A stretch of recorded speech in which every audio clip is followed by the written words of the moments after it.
भूत हमारी दुनिया का हिस्सा है और इसी वजह से वह हमसे संपर्क करने के लिए तरह तरह के माध्यम चुनते रहते हैं। लेकिन आज तकनीक बदल चुकी है और भूत भी अपने संपर्क साधने के तरीके तकनीकी करना चाहते हैं। इसी से प्रेरित होकर भूत का नंबर भूतिया कहानी लिखी गई है। मुझे पूरी उम्मीद है कि आपको ये कहानी पसंद आएगी। शहर में एक अजीब अफवाह फैल रही थी कि लोगों को भूत का फोन आ रहा है, और कई लोगों ने अपनी मोबाइल स्क्रीन पर भूत का नंबर तक दिखाया, लेकिन किसी के पास कोई तथ्य नहीं है जिनसे ये साबित किया जा सके कि उनकी बातों में सच्चाई है। लेकिन जब तक ये केवल मजाक तक सीमित था, तब तक तो लोग इसे हल्के में ले रहे थे। लेकिन एक घटना से सबके कान खड़े हो गए। एक दिन एक व्यक्ति मोबाइल में बात करते हुए अपने बिल्डिंग की छत से कूद जाता है और नीचे गिरते ही उसकी मौत हो जाती है। शहर में एक व्यक्ति की आत्महत्या आम बात है, लेकिन फोन में बात करते हुए कूदना, इसका मतलब वह किसी न किसी से तो अपने मरने की वजह बता रहा था। इसलिए पुलिस तहकीकात आगे बढ़ाती है और उस व्यक्ति के मोबाइल की आखिरी कॉल रिकॉर्डिंग मंगवाई जाती है। लेकिन ताज्जुब की बात तो ये थी कि उस समय उसके फोन में किसी का कॉल नहीं आया था। पुलिस की चिंताएं और बढ़ जाती हैं, क्योंकि लोगों की भीड़ ने उस व्यक्ति को फोन में बात करते हुए देखा था। तो क्या ये व्यक्ति फोन में बात करने का नाटक कर रहा था? बुद्धि उलझती जा रही थी कि एक और हादसे से शहर में दहशत के बादल मंडराने लगते हैं। एक और व्यक्ति रेलवे स्टेशन पर फोन में बात करते करते ही आ रही ट्रेन के आगे कूदकर अपनी जान दे देता है, और जब उसके मोबाइल की जांच की जाती है तो उसमें भी यही पता चलता है कि उसके फोन में किसी का कॉल नहीं आया था। न्यूज के माध्यम से खबरों से ज्यादा अफवाहें फैल रही थी। हर कोई भूत का नंबर जानना चाहता था। डर की वजह से लोगों ने फोन में अननोन नंबर उठाने बंद कर दिए थे। मामला पुलिस की पहुंच से ऊपर था, इसलिए भूत विशेषज्ञ को बुलवाया जाता है। उन्हें मामले की जानकारी पहले से ही थी, इसलिए बिना देरी किए मारे गए व्यक्तियों के मोबाइल की नेटवर्क रिपोर्ट मंगवाते हैं, जिसकी फ्रीक्वेंसी से उन्हें पता चलता है कि उनके फोन में भले ही किसी का कॉल नहीं आया, लेकिन फोन से किसी का नेटवर्क कनेक्ट जरूर हुआ है। मामला डिजिटल टेक्नोलॉजी का था, इसलिए इन्वेस्टिगेशन में डेटा साइंटिस्ट्स को भी शामिल किया जाता है। इन्वेस्टिगेशन चल ही रही होती है कि अचानक शहर में 3 लोग और अलग अलग तरीकों से आत्महत्या कर लेते हैं। इससे शहर में दहशत का माहौल बनता जा रहा था। डेटा साइंटिस्ट को एक सुराग मिलता है।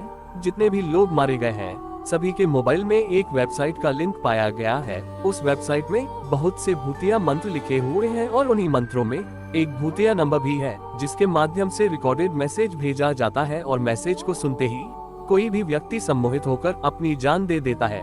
लेकिन वेबसाइट ही हत्या की जिम्मेदार है, ये कहना संभव नहीं था, क्योंकि केवल किसी आर्टिकल को पढ़ने से कोई कैसे मर सकता था। इसी बीच विशेषज्ञ आर्टिकल को गहराई से जांच करते हैं तो पता चलता है कि वह कोई साधारण मंत्र नहीं, बल्कि वशीकरण मंत्र लिखे गए हैं, जिनके माध्यम से लोगों को पहले तो सम्मोहित किया जाता है, फिर उनके मोबाइल में एक रिकॉर्डेड मैसेज के जरिए उन्हें आत्महत्या करने के लिए निर्देश भेज दिए जाते हैं। पुलिस को हत्या के कारण का तो पता चल गया था, लेकिन इसके पीछे कौन है यह अभी जानना बाकी था। तभी डाटा साइंटिस्ट वेबसाइट को ट्रैक कर लेते हैं। यह एक कॉलेज का हॉस्टल था। वेबसाइट की लोकेशन का पता चलते ही पुलिस हॉस्टल के कमरे को घेर लेती है और उस लड़के को गिरफ्तार कर लिया जाता है, जिसके कंप्यूटर से यह वेबसाइट चलाई जा रही थी। लड़के के कमरे में बहुत से कॉकरोच, कीड़े मकोड़े और मरे हुए चूहे डले हुए थे। वह किसी जानवर की तरह उस कमरे में रह रहा था। दरअसल उसे देखने से ऐसा लग रहा था कि उसकी मानसिक हालत ठीक नहीं है। हॉस्टल में पुलिस को देख मैनेजमेंट के कर्मचारी भी पहुंच जाते हैं, लेकिन उन्हें अंदाजा भी नहीं होता कि इस कमरे में कोई रहता है, क्योंकि यह कमरा तो पिछले 2-3 महीनों से खुला ही नहीं था। लड़के को पूछताछ के लिए थाने लाया जाता है। लड़के का बर्ताव बहुत डरावना था। वह आसपास के लोगों को खरोचने को दौड़ रहा था। बड़ी मुश्किल से पुलिस उसे काबू करते हुए कुर्सी से बांध देती है। पुलिस ऑफिसर उससे एक एक करके कई सवाल पूछते हैं, लेकिन वह उनके किसी भी सवाल का जवाब नहीं देता। पुलिस ऑफिसर थोड़ा सख्ती से पूछताछ करने का प्रयास करते हैं, लेकिन वह कोई प्रतिक्रिया नहीं देता। पुलिस ऑफिसर भूत विशेषज्ञ को लड़के से पूछताछ करने को कहते हैं। भूत विशेषज्ञ को पहले ही पता था कि वह लड़का साधारण स्वभाव का नहीं है, पक्का किसी प्रेतात्मा ने उसके ऊपर कब्जा किया है। भूत विशेषज्ञ अपने यंत्रों से लड़के को अपने काबू में करते हैं और उसे एक एक करके सवाल पूछना शुरू कर देते हैं। लड़का जोरदार आवाज में जवाब देता है और 1 घंटे की पूछताछ के बाद पता चलता है कि उसके अंदर उसी के दोस्त का भूत आ चुका है, जिसने 3 महीने पहले आत्महत्या की थी। दरअसल वह मानसिक तनाव से गुजर रहा था, जिस वजह से उसने मौत को गले लगा लिया। वह उसी कमरे में मरा था जहां से पुलिस ने उस लड़के को गिरफ्तार किया था।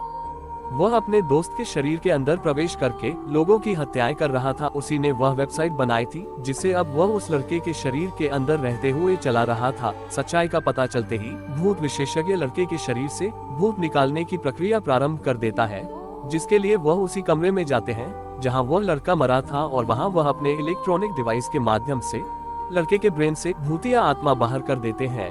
लड़का वही बेहोश हो जाता है। 12 घंटे तक बेहोश रहने के बाद जब उसे होश आता है तो वह धीरे धीरे सामान्य होने लगता है। डाटा साइंटिस्ट वेबसाइट को अब डिलीट कर चुके थे। लड़के को निर्दोष पाया जाता है, उसे मानसिक बीमार घोषित किया जाता है और उसे इलाज के लिए अस्पताल में भर्ती कराया जाता है। पुलिस जुर्म के नए अध्याय को समझ चुकी थी। कभी कभी तकनीक भी इतना भयानक रूप ले सकती है जिसके लिए हमने कभी सोचा भी नहीं था, और हत्याओं का सिलसिला रुकते ही कहानी भी खत्म हो जाती है।